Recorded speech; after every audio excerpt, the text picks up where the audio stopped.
Peter and Paul, the founders of the church in Rome. And yet there could not be two individuals who are so unlike each other. Peter was a fisherman, most likely illiterate, who lived a very simple kind of life. He was married.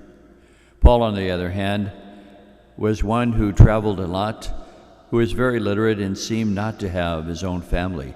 He was a tent maker. He had a skill. And yet, despite those differences, they share a couple of things in common that made all the difference in not only their lives, but in the contribution that they made to the church. First of all, both of them struggled with who Jesus is.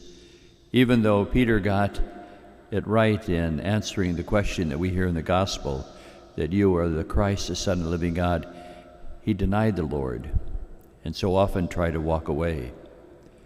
Paul as well was one who persecuted Christians and held a cloak as people gathered around to stone the first martyr, Stephen. Both of them have a checkered past.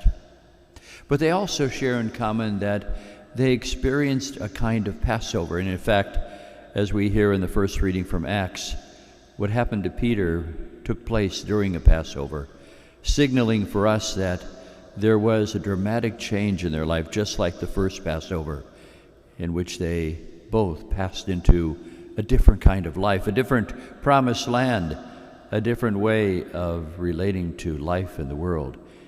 And that difference was an understanding that death has no power over us, nor does sin.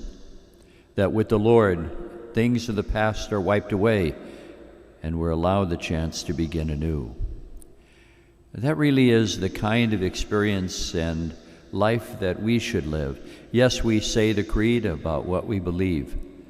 We have the right answer, as Peter did, you are Christ, the Son of the living God. But our faith must be more than words.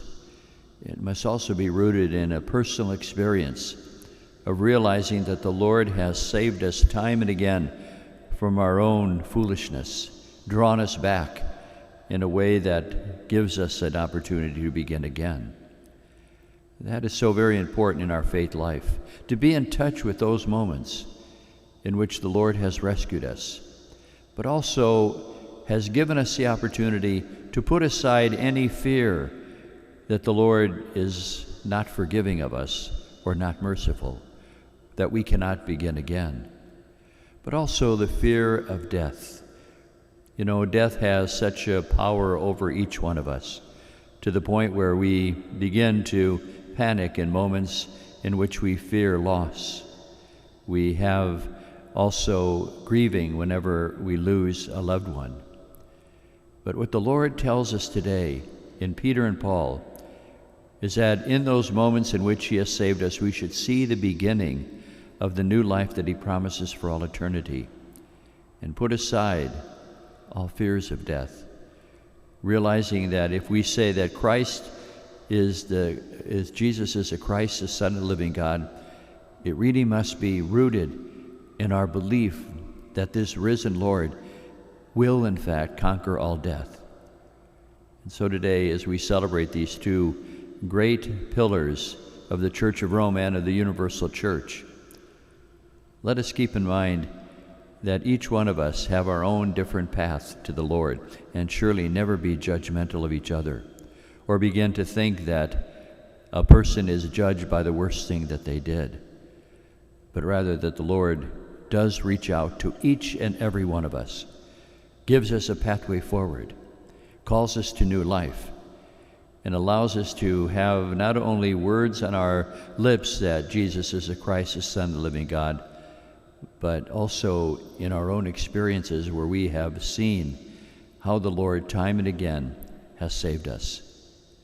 Today we will also take up a collection to support the Holy Father. It's called the Peter's Pence Collection. I ask you all to be generous in this wonderful work in which we act in solidarity. And it seems to me that given the fact that he comes from Chicago, we should do our best to sacrifice for him. My hope is that we will have a great successful collection on behalf of Pope Leo to let him know that we stand with him, that we're behind him, and that we're proud of him. So today, let us celebrate this great solemnity of Peter and Paul, having once again being in touch with our own moments of salvation, but also carrying on the great work of Peter and Paul through the ministry of the Holy Father.